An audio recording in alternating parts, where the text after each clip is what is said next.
जो WTO की policy है वो किसानों के लिए बहुत बुरी है। खुली मंडी का मतलब है कि कोई मंडी में फसलों के दाम तय नहीं किए जाए, तो यहाँ जो छोटा किसान है तो वो ये खुली मंडी में मुकाबला नहीं कर सकते। जितना पैसा आप बाहर से दालें या पॉम ऑयल मंगाने में लगा रहे हैं, इतना पैसा मुझे नहीं लगता MSP लीगल गारंटी कानून पे लगेगा। WTO की नीति जो है वो प्रभावित करती है खुली मंडी को, भी खुली मंडी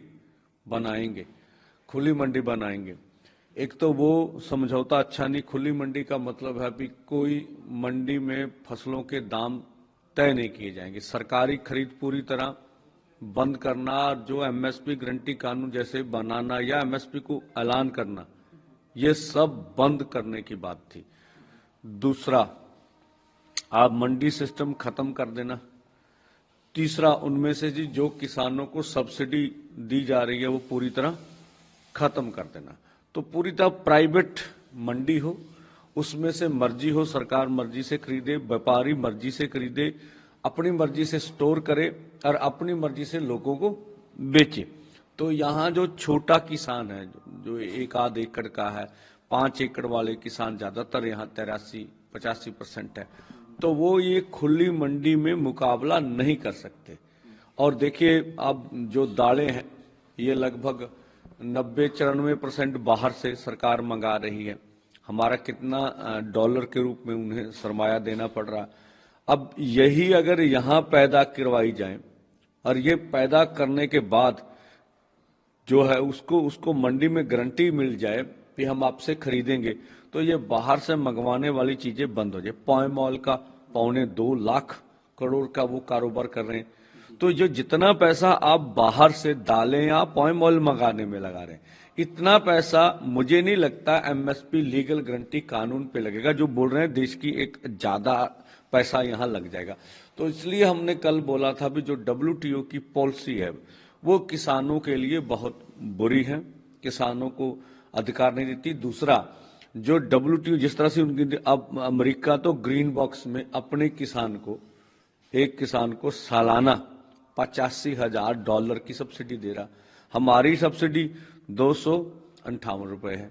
अब देखिए, दोनों का मुकाबला हो ही नहीं सकता। तो ये जो बातें हैं ये दूर करने की सवाल है। और हमारा किसान छोटा किसान, उनका किसान बहुत बड़ा किसान। तो इस सब बात को समझते हुए हमने कहा भारत सरकार को कि आप WTO से भारत को बाहर निकालें। जब तक आप बाहर नहीं निकालेंगे तब तक ये बात बनने वाली नहीं। तीसरी बात, हम पूरे देश भर में जब दिल्ली का आंदोलन चला, मैं स्वयं तमिलनाडु में भी गया। वहां की लगभग 70 यूनियन से मेरी बात हुई। लगभग 70 की 70 यूनियन समर्थन में आई। उनमें से तब 22 ने कहा कि हमारे पास फंडिंग, हम आपको दिल्ली में मिलेंगे। अब 40 की बात आ रही है। केरला में गया मैं, 17 यूनियन ने कहा कि हम आपके साथ आएंगे। बिहार में लगभग 5 यूनियन थी, 2 आपकी मध्य प्रदेश में हमें मिली। यूपी में लगभग हमें 7 से 8 यूनियन का समर्थन मिला। जो भी हमारे साथ आए उनको बाद में इन्होंने पकड़ के जेलों में गिरफ्तार कर लिया। राजस्थान से हमारे साथ 6-7 यूनियन आई जब मैं राजस्थान का भ्रमण। हरियाणा में तो 15 यूनियन थी, फिर भी हमारे साथ 6-7 बड़ी यूनियन हैं। इसी तरह पंजाब में हमारे साथ 10 से अधिक यूनियन हैं। तो ये पूरा इस तरह से आपका उत्तराखंड से भी एक यूनियन हमें सपोर्ट करती है, हमारे साथ है। तो इस तरह से लगभग देश के 8-9 राज्यों से पूरी तरह, और अभी महाराष्ट्र से ज्यादा नहीं होता, अभी महाराष्ट्र के ज्यादातर किसान हमारे आंदोलन में आना चाहते हैं और जगह से भी हमें फोन आ रहे हैं। तो इसी तरह से जो SKM डल्लेवाला है, उन्होंने भी 6 महीने पहले पूरे देश भर में कैंपेन किया, बड़ी रैलियां भी की।